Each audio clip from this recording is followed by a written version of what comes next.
जहाँ तक मैं समझ पा रही हूँ अस्पताल ले जाने का वक्त नहीं है हमारे पास। जहर अभी इसी वक्त निकालना होगा। लेकिन हम कैसे? इच्छा, तुझे आता है ना जहर निकालना, तो फिर तू ही निकाल दे।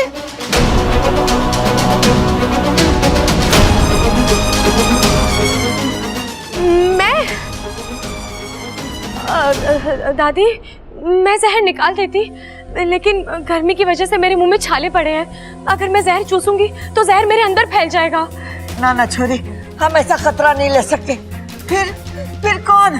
दादी, एक उपाय है मेरे पास। वाकू, वाकू जहर निकालेगा।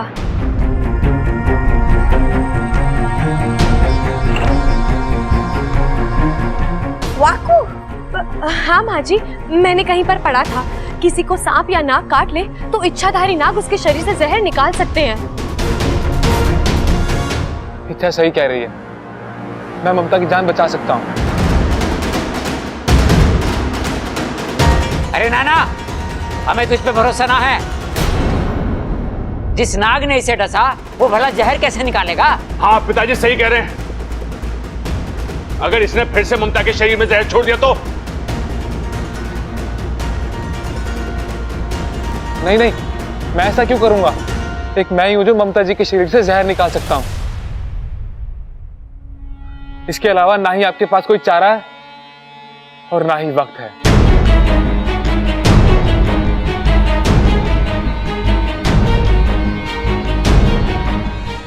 दादी, भाभी की हालत बिगड़ती जा रही है। हमें बहस में वक्त जाया नहीं करना चाहिए। वाकू को एक मौका देना चाहिए हमें। और वैसे भी दादी, हम सबके सामने होते हुए ये चाहकर भी कुछ गलत नहीं कर सकता। ये जानता है इसकी एक गलत हरकत इसकी जिंदगी खतरे में डाल देगी। कोई इसे जिंदा नहीं छोड़ेगा यहाँ पर। और अगर दादी इसने दीदी को बचा लिया तो अपने आप साबित हो जाएगा कि वाकू निर्दोष है।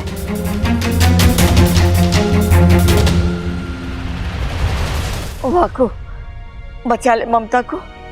आजा। ठीक है दादी।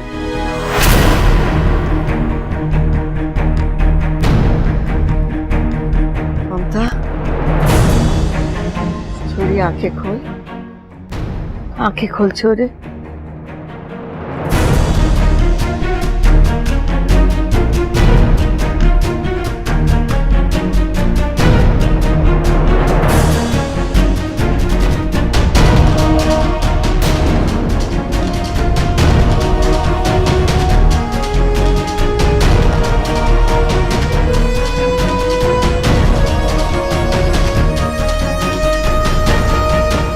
वाकू पर भी जहर का असर हो रहा है। एक नाग होते हुए भी वो इतना तेज जहर तो नागिस्तान में से ही किसी का हो सकता है।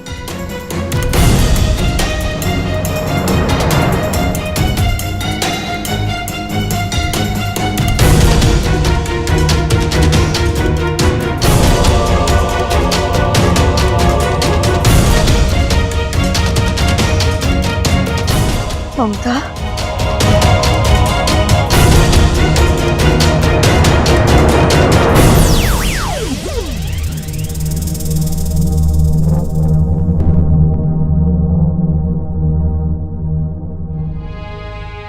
छोरी,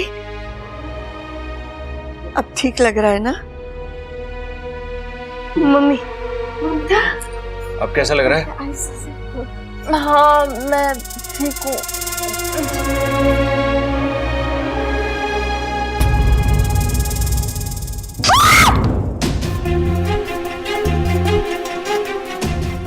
दीदी, शांत हो जा छोरी, शांत हो जा। ये वो नहीं है जिसने तुझे डसा था, बल्कि इसने तो तेरी जान बचाई है। वाकू, तेरा बहुत बहुत धन्यवाद जो तूने हमारी ममता की जान बचाई। दादी, वाकू पर जहर का असर हो रहा है, वो कमजोर पड़ गया है। मैं उसे कुछ खिला पिला देती हूँ। अरे ये तो नाग है, इस पर जहर का असर कैसे होगा? अब जहाँ तक मैं जानती हूँ भैया, अलग अलग नागों का जहर अलग अलग तरीके से असर करता है।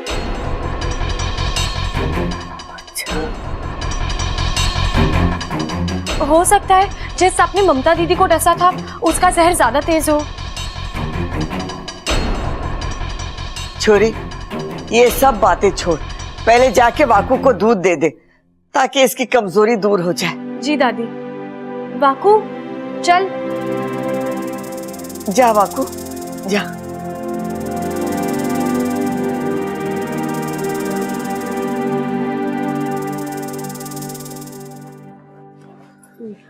अब तो ये बात साफ हो गई है कि वाकू ने ममता भाभी को नहीं डसा था।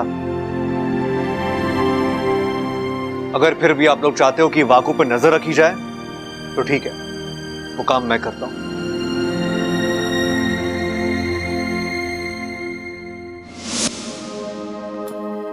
अब कैसा लग रहा है? अब थोड़ा ठीक हूँ। वाकू एक काम कर, अपनी आंखें बंद कर ले और नागिस्तान से संपर्क तोड़ दे। मुझे तुझसे कुछ जरूरी बात करनी है, सिर्फ तुझसे।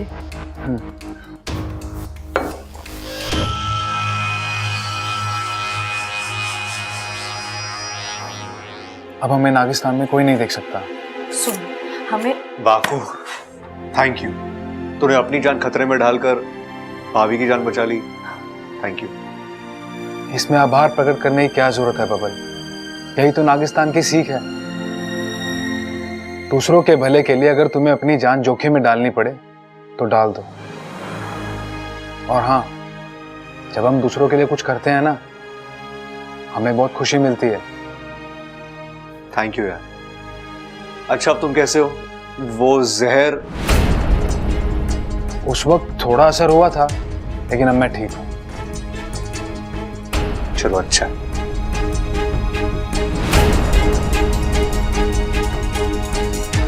अच्छा, तुम क्या सोच रही हो? बबल जी, हमने दीदी की जान तो बचा ली, लेकिन एक सवाल अभी भी वहीं का वहीं है। आखिर दीदी को डसा किसने था? ये तो हमने सोचा ही नहीं। या आसपास का नाग हो सकता है क्या? मतलब खेतों में घूमने वाला? नहीं बबल जी, किसी साधारण नाग का जहर वाकू पर असर नहीं करेगा। हो ना हो, ये नागिस्तान के ही किसी नाग की करतूत है। दीदी के पैर पर डसने का निशान जो बना था, उसका रंग, उसका आकार, वाकू याद करने की कोशिश कर, वो कौन हो सकता है?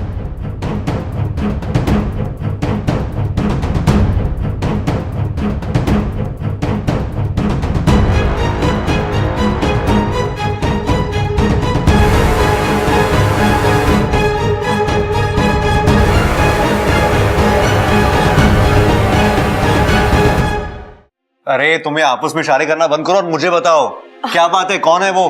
बबल जी, इस वक्त मैं यकीन के साथ तो कुछ नहीं बता सकती, लेकिन जिस किसी ने भी दीदी को डसा है उसका पता लगाने के लिए मुझे नागिस्तान जाना होगा। वाकू, तब तक तू इच्छा बन जा और यहाँ कमरे में जितना हो सके उतना आराम कर ले, ठीक है? नहीं इच्छा, मैं इच्छा बनकर यहाँ नहीं रह सकता। क्यों? ये बात तुम मुझसे पूछ रही हो? भूल गई इससे पहले मेरे साथ क्या क्या हुआ है? ये तुम्हारा पति। क्या? अब मैं कहां से बीच में आ गया? मैंने क्या किया? कुछ नहीं, अब जाने दो। क्या जान, तू बोलता है कि मैं? अरे बबल जी, कुछ खास नहीं। वो पहले 2-4 बार ना आपने वाकू को इच्छा समझकर। वाकू को इच्छा समझकर क्या? उसके साथ क्या? रोमांस। क्या? लेकिन बब्बल जी, इसमें आपका कोई दोष नहीं है। उस वक्त आपको थोड़ी ना पता था कि आपके सामने जो है वो इच्छा नहीं वाकू है। छी यार, इसका मतलब मैंने इसके अब जाने भी दीजिए बब्बल जी, मुझे नागिस्तान के लिए निकलना है। आप यहाँ पर सब कुछ संभाल लेना, ठीक है? मैं चलती हूँ। और वाकू, अब तुझे डरने की कोई जरूरत नहीं है। बब्बल जी जानते हैं उनके साथ जो है वो इच्छा नहीं वाकू है, ठीक है? चल, अब तू इच्छा बन जा और मैं वाकू बनकर नागिस्तान जाती हूँ। पता लगाती हूँ कि दीदी को डसने की हरकत किसने की है।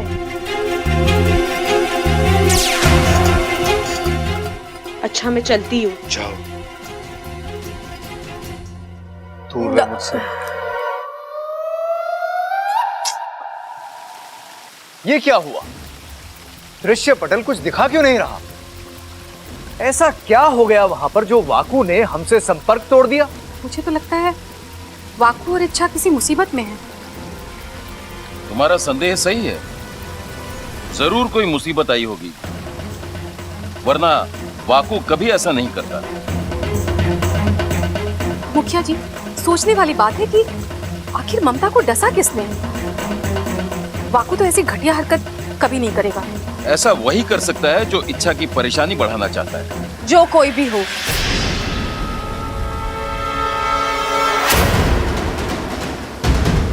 उसने जो किया अच्छा ही किया।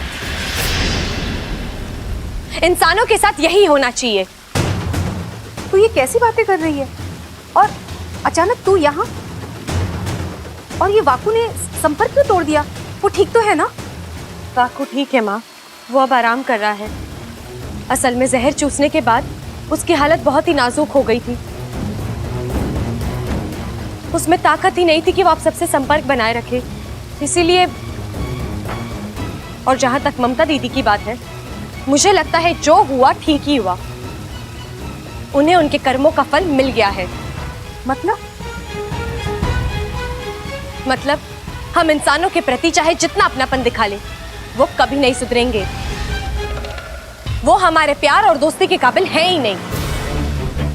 तू ऐसा क्यों कह रही है सपोली? मुखिया जी, हम ना चाहे कुछ भी कर ले, इंसान हम पर विश्वास कभी नहीं कर सकते। पहले बब्बल जी ने भी वही किया, और आज जो ममता दीदी के साथ हुआ, उसके लिए वाकू को दोषी समझा जा रहा है। उसे मारने पर उतावले हो रहे थे। मुखिया जी, मैं सब कुछ बर्दाश्त कर सकती हूँ, लेकिन हम नागों का अपमान बिल्कुल भी नहीं। मेरा तो जहर खौल उठता है। मैं बब्बल जी और उनके घर वालों से बहुत नाराज हूँ। मुझे थोड़ी देर के लिए अकेले रहना है।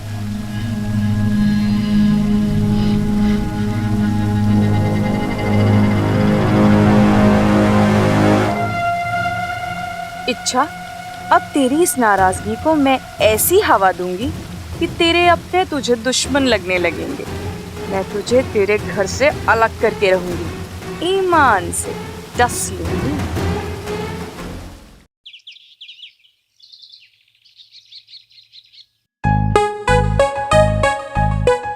ए वाकू, उठ। तेरा बेड है? तेरा बेड नहीं है, इच्छा का बेड है। देख वाकू, तू वाकू के रूप में ही अच्छा लगता है, और वैसे भी कोई और मेरे सामने इच्छा बन के खड़ा है, इस ख्याल से ही मुझे। चल जल्दी वाकू बन जा।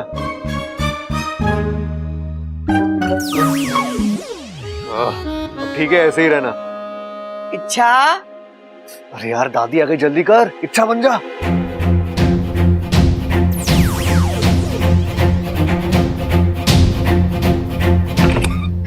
अरे दादी आइए ना। इच्छा, वाकू कहाँ है? ममता को उससे मिलना था। क्यों दादी, क्या हुआ? उसने मेरी जान बचाई है ना, तो मुझे उसे थैंक यू कहना था। घर में कहीं मिला ही नहीं, तो सोचा तुझे पता होगा। अब दादी, वो जहर की वजह से वाकू कुछ ज्यादा ही कमजोर पड़ गया था। उसकी तबीयत बिगड़ने लगी थी, तो वो अपना इलाज कराने अपने घर गया है। जैसे ही ठीक होता है वापस आ जाएगा। बेचारा ऐसे ही हमारे इतने सारे काम करके थका हुआ था। फिर ये अच्छा, उसने बताया कि वो किस वक्त आएगा? वो तो नहीं बताया, लेकिन कह रहा था मुझे तुम्हारा परिवार बहुत अच्छा लगा, सबसे मिलने में जल्दी वापस आऊंगा। ठीक है। अच्छा सुन छोरी, आज तारी शादी को पूरे 1.25 महीने हुए, इसीलिए नाग देवता की पूजा के साथ साथ हमने चूड़ा बढ़ाने की विधि भी रखी। क्या? लेकिन दादी, वैसे ही मेरे हाथों में इतनी सारी चूड़ियां हैं, और कितनी बढ़ाएंगी? मेरा मतलब है अब जगह ही नहीं है, कहाँ पहनूंगी चूड़ियां? अरे बावली, और चूड़ियां नहीं पहननी है, ये चूड़ा उतार के नई चूड़ियां पहन ली। इसे चूड़ा बढ़ाने की विधि कहते हैं। अच्छा अच्छा, मुझे लगा कि। और हाँ, चूड़ा बढ़ाने की विधि के बाद एक छोटा सा जश्न भी रखा है। अरे वाह, पहले पूजा होगी, फिर जश्न होगा, खाने पीने को अच्छे अच्छे पकवान होंगे। दादी, दूध वाले पकवान थोड़ा ज्यादा बनाइएगा।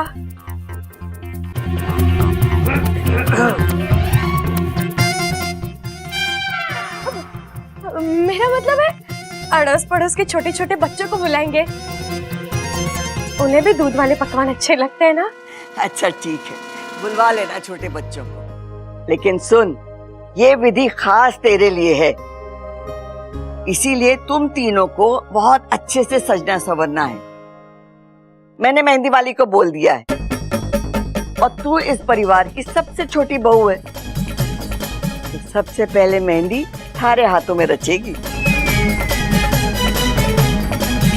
मेहंदी मेहंदी लगवा ली तो वो तो हाथों पर जम जाएगी, उसका रंग निकल आएगा, फिर मेहंदी वाले हाथ लेकर मैं नागिस्तान कैसे जाऊंगा? इच्छा की शादी में मेहंदी रचाई थी, उस वक्त नागिस्तान वालों ने इतना चिढ़ाया था कि तंग आ गया था मैं। इस बार तो अब सोच क्या रही है? चल आ जाओ।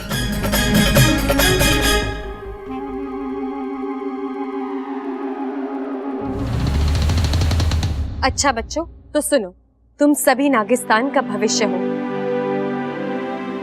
नागिस्तान के बारे में तुम्हारी सोच और नियत साफ होनी चाहिए, तुम्हारे इरादे नेक होने चाहिए। हमारी पीढ़ी के बाद नागिस्तान की बागडोर तुम्हारे फन पर होगी। याद रखना, जो कोई नागिस्तान का बुरा चाहेगा, नागिस्तान की ओर बुरी नजर से देखेगा, वो हर कोई हमारा दुश्मन है, और ऐसे दुश्मनों से निपटना हमारा कर्तव्य है।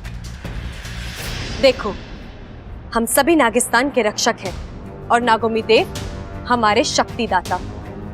जब भी तुम्हारा फन नागोमी देव के सामने झुकेगा, मुंह से बस एक ही प्रार्थना निकलनी चाहिए, हे नागोमी देव, हमें शक्ति दीजिए हमारे दुश्मनों से लड़ने की, और उन्हें मात देने के काबिल बनाइए। ठीक है? चलो बच्चों, आज की शिक्षा यहीं खत्म, तुम सभी अपने अपने घर जाओ। जाओ। अरे सुरसुरी, तुम यहाँ? मैं तुम्ही से मिलने आ रही थी। मुझसे? हाँ, तुमसे माफी मांगने। तुम सच कहती थी, इंसानों जैसा खतरनाक और स्वार्थी जानवर कोई है ही नहीं इस दुनिया में। उनसे दूर रहने में ही भलाई है, लेकिन मैं तुम्हारी बातों को कभी समझ ही नहीं पाई। प्यार की पट्टी बंधी थी मेरे आंखों पर, लेकिन आज मुझे एहसास हो गया है, इंसान हमेशा से हमारे दुश्मन थे और दुश्मन ही रहेंगे। इच्छा, ये तुम? वाकई में आज बब्बल जी और उनके परिवार ने मेरे साथ दुश्मनों जैसा ही व्यवहार किया है। कितना कुछ किया है मैंने उनके लिए, उनके खातिर कितनी बार अपनों से लड़ाई की है, कई बार तो तुमसे भी, लेकिन उन्होंने जब देखो तब नागों की बुराई। इतनी नफरत आती कहां से है? औरों का तो फिर भी समझ में आता है, लेकिन बब्बल जी, वो तो सब कुछ जानते हैं, फिर भी आज वहां वाकू को सब भला बुरा कह रहे हैं, उसे मारने के लिए निकले थे, और बब्बल जी बस चुपचाप सब कुछ देखते रहे। वही तो आज वाकू के साथ हुआ, कल तेरे साथ भी हो सकता है। ये इंसान होते ही ऐसे हैं, मतलबी। प्यार की भाषा तो इन्हें समझ ही नहीं आती, नफरत ही ठीक है इनके लिए। दिखा दिया ना अपना असली रंग। तेरी बातों से पता चल रहा है सुरसुरी, तेरे दिमाग से अब तक बदले की भावना गई नहीं है। ममता दीदी के साथ जो हुआ, उसमें जरूर तेरा ही हाथ है।